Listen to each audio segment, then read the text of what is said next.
Salut les magiciens, ici Totoru et bienvenue dans cette deuxième ronde du tournoi mensuel du Vise. On attaque directement ce match qui verra s'affronter Proche contre Yoshimaru et Dargo. Alors au niveau du match-up, je pense que ça va être assez disputé parce que Proche va chercher à ramper dans les premiers tours et si Yoshimaru arrive à mettre l'agression assez rapidement, il peut réussir à passer outre, mais une fois qu'il y a l'armée de kobolds qui est en jeu, je pense que c'est quand même beaucoup plus compliqué. Donc c'est Kozukin a priori qui a eu le toss, rien au T1. Au T2, il joue un Wall of Roots qui va venir pour proposer un très bon bloqueur à Yoshimaru qui a été lancé au tour 1 du côté de Lilian. Petit fetch du côté de Yoshimaru. Et il y a même un follow-up de la part de Kozukin qui joue un Arbor Elf. Donc je remercie les joueurs qui ont mis les points de vie sur leur téléphone. Ça me retire quand même pas mal de travail de montage et ça fait plaisir. Donc bref, on reprend. Un deuxième fetch, non, petite hésitation. Une mine de la Moria ainsi qu'une Stoneforge mystique qui peut être vraiment létale dans le game, dans Yoshimaru, puisqu'elle peut aller chercher potentiellement Shadow Spear, Ember Cleave ou éventuellement Spear of Leonidas. Là en l'occurrence c'est une Shadow Spear qui est à les tutos. Ça va permettre de passer à travers les kobolds et de gagner des points de vie.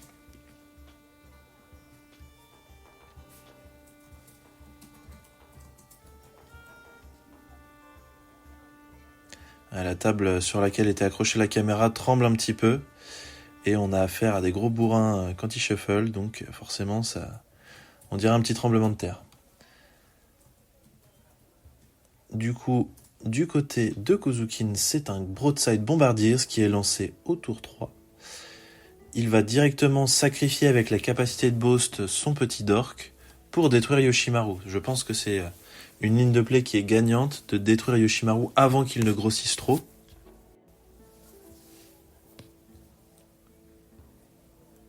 Donc Lilian joue son fetch en tant que troisième terrain.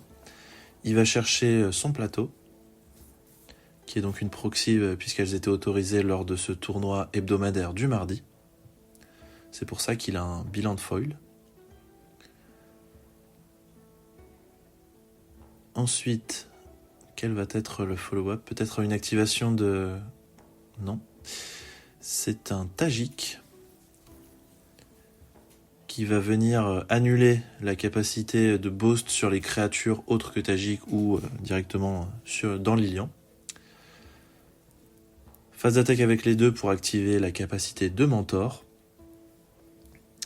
Le Wall of Roots qui est 0,4 peut bloquer la 3-2 à merveille.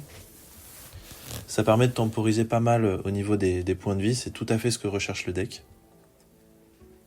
Alors est-ce qu'il y a un follow-up à 4 de la part de Kozukin? Il hésite avec un Bayou, finalement ce sera plutôt un Badlands sur son fetch.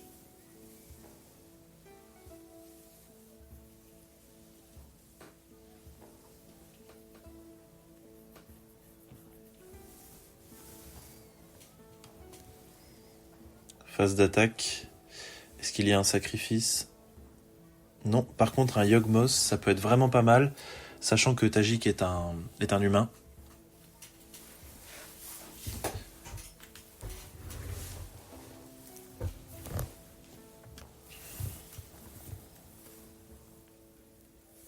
Alors ça, je ne sais plus comment il s'appelle, le terrain qui vient d'être landé, mais il peut payer 3, le sacrifier, et il me semble qu'il peut se renvoyer un permanent historique de son cimetière dans sa main avant d'exiler un ou tous les cimetières. En plus évidemment d'être un terrain légendaire qui, il me semble, fait de l'incolore. Donc pour 1 mana, Shadow Spear. À voir si potentiellement il a un autre équipement directement dans sa main, il peut l'activer avec la capacité de Stoneforge Mystique. Du coup, c'est un play qui est un petit peu télescopé. Étant donné que Yawgmoth a la protection contre les créatures, ça n'a pas vraiment de sens d'attaquer avec les deux. Sauf si évidemment il y a une Embercleave qui permet à Tajik de passer 4-3, double initiative et piétinement. Il y a donc 4 points qui vont passer à travers.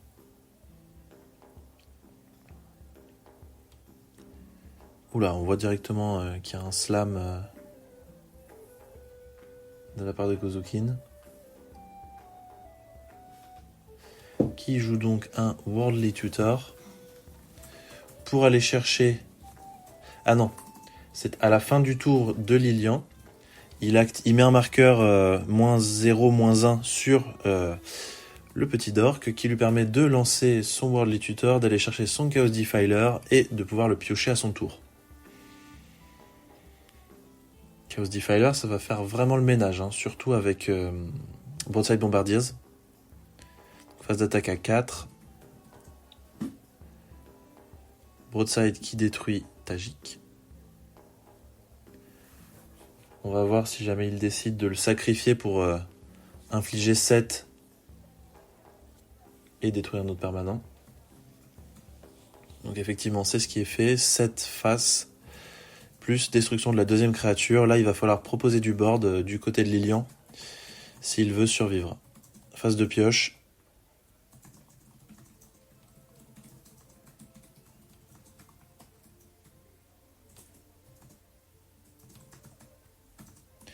Même un recast de Yoshimaru, ce serait trop faible.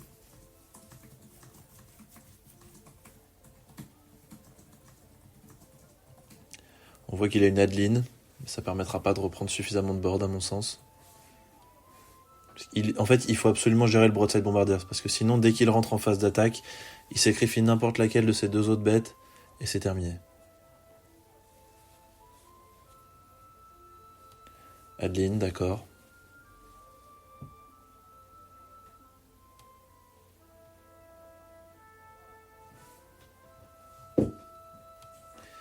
Il passe le tour à Kozukin, qui n'a juste qu'à engager ses cartons à 90 degrés.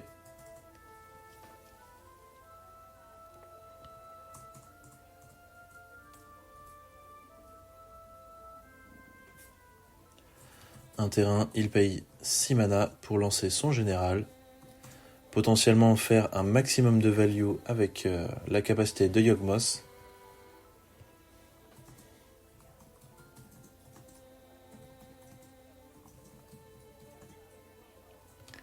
Phase d'attaque, et là, même si Lilian joue un sort, en réponse, il peut juste envoyer son Yawgmoth face. Donc ce qu'il va faire, c'est qu'il va sacrifier des jetons pour détruire tous les bloquants, étant donné qu'il a un certain matelas de points de vie. C'est donc Kozukin qui remporte cette première partie, et c'est Lilian qui va commencer. Donc là, vraiment, un Yoshimaru sur le play, c'est tout de suite pas la même affaire, c'est tout de suite beaucoup plus compliqué. Donc on voit Yoshi T1, Surveil Land du côté de Kozukin. Il a un sort to plocher, Lilian, ça pourra s'avérer pertinent. Arbazmir, probablement un des meilleurs drop 2 dans le deck, puisque ça va venir licher de 1, donc infliger 1 et gagner 1 pour chaque permanent légendaire. C'est pas exclusivement les créatures, c'est chaque permanent. Donc même les terrains et autres permettent de drainer de 1. Donc c'est exactement ça. C'est le cas par exemple avec le... c'est une...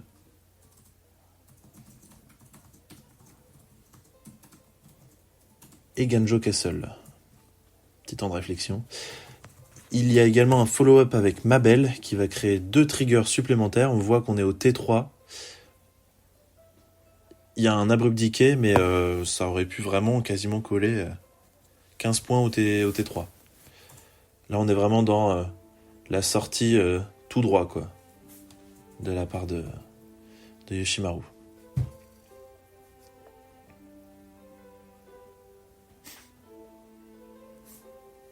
Kozukin qui pose seulement son 3e terrain, qui a déjà perdu quasiment la moitié de ses points de vie. Il va falloir proposer une vrasse ou alors énormément de board.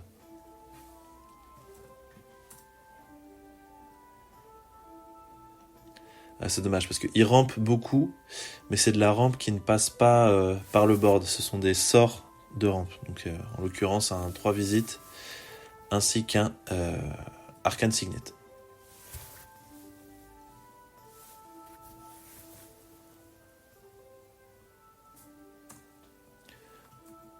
Hop, Lilian reprend son tour, joue un Norin, drain de 1.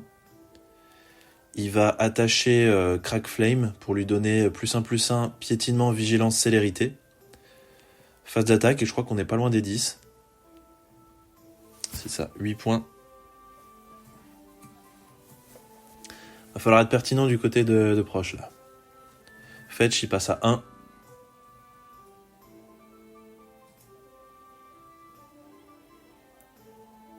Et on a Lilian qui révèle une Lightning Bolt dans sa main, histoire de vraiment enfoncer le clou que c'est terminé. Partie éclair. Encore une fois, Yoshimaru sur le play, ça clôture les parties très rapidement. Cette fois-ci, c'est Kozukin qui est sur le play avec un T1 Boseiju. Il lance un Wild Growth qui va lui permettre de ramper. Assez logiquement, tour 1 pour Lilian, c'est Yoshimaru. Franchement, à part Mother of Runes éventuellement, il n'y a pas vraiment d'autres drop 1 qui se justifient de passer au-dessus du T1 Yoshimaru. C'est vraiment absolument tout ce que cherche à faire le deck. Tour 2 Arcane Signet, ainsi que un petit Surveilland Golgari, avec un follow-up, une Elvish Mystique. Donc là on voit 1, 2, 3, 4, 5, dès le T3, proche pour être lancé. C'est nu, ça va venir filtrer les draws, ainsi que coller des dégâts de gratte. Vraiment un excellent carton dans le deck Yoshimaru. Mention spéciale quand on peut l'exiler sur une solitude, une Gemstone Cavern en main de départ ou éventuellement un Révérend Mantra. Alors là, la carte prend vraiment toute une autre dimension. T3 proche du côté de Kuzukin, ça va être beaucoup plus compliqué de passer pour Lilian.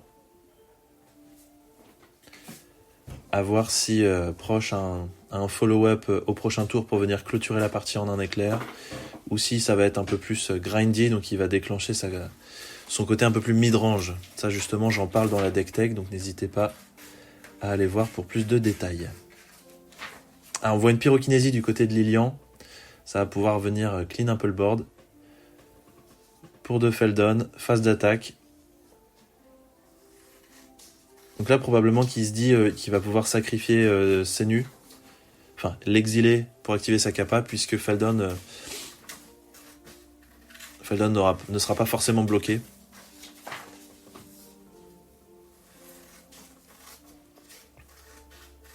Donc là, il me semble que le Yoshimaru était 4-4, que Pyrokinésie vient arracher 3 Kabold, plus finir proche.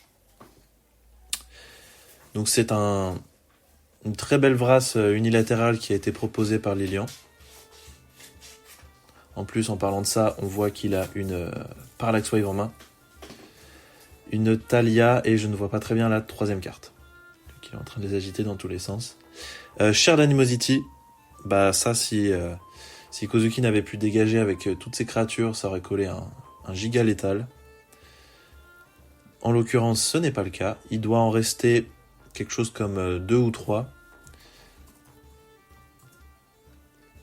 On va le voir en fonction du nombre de points de vie qui sont infligés à Lilian, parce que je vois pas trop sur le dé rouge. Il a pris 9. Ça veut dire qu'il y en avait 4 qui attaquent et qui gagnent +3/+3, étant donné que c'est proportionnel au nombre d'autres Kabold d'attaquants. Petit follow-up derrière cette animosité partagée avec une Elves of Deep Shadows, pour aider à relancer proche au prochain tour, et c'est probablement proposer un létal. Sauf bien sûr s'il y a un terrain non base du côté de proche, étant donné que Thalia vient d'être lancée. Phase d'attaque avec Feldon qui n'est pas bloqué, et c'est donc Senu qui revient. Proche, encore une fois, se trouve dans une situation qui commence tout doucement à devenir critique. Il va falloir proposer des plays impactants, mais en même temps, Lilian peut complètement se faire submerger par une marée de kobold. C'est agréable de voir que la troisième partie est assez disputée. Bombardement de gobelins, ça va venir vrasser le board. C'était sans compter une solitude sur un des kobolds. Alors là, c'est peut-être excessif comme réponse. Donc il y a 2 kobolds qui vont être sacrifiés pour pinguer Talia et la détruire. Petit moment de réflexion de la part de Lilian pour savoir s'il exile sa tenue, mais je ne sais pas s'il peut parce qu'elle est revenue depuis la phase d'attaque. Donc il me semble qu'elle a le mal d'invocation.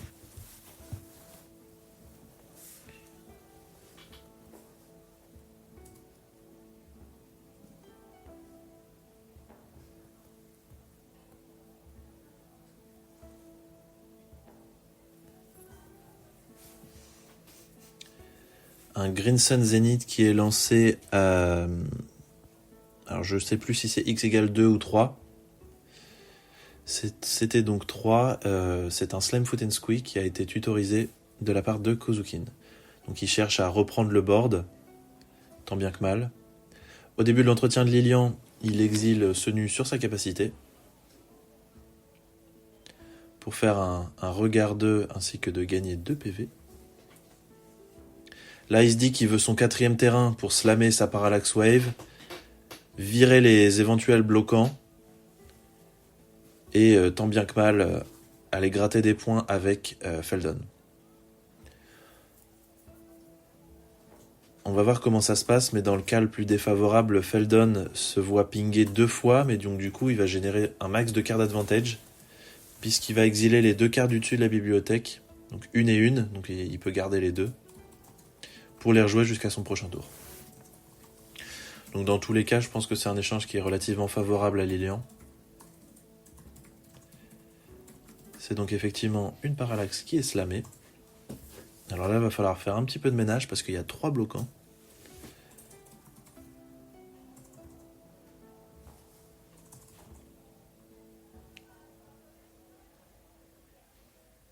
Donc il me semble que c'est Slime Foot qui est ciblé. En réponse, 2 kobolds qui sont sacrifiés pour détruire le Feldon, qui a exilé une Lost JT, et j'ai pas bien vu la première carte.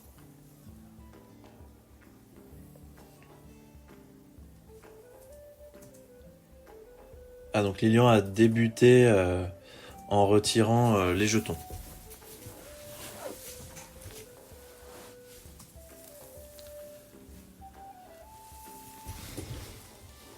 Ensuite, il exile l'Elves of Deep Shadow, mais sauf qu'en fait, il a plus de board pour agresser, donc c'est plus une Parallax Tempo que Clutch.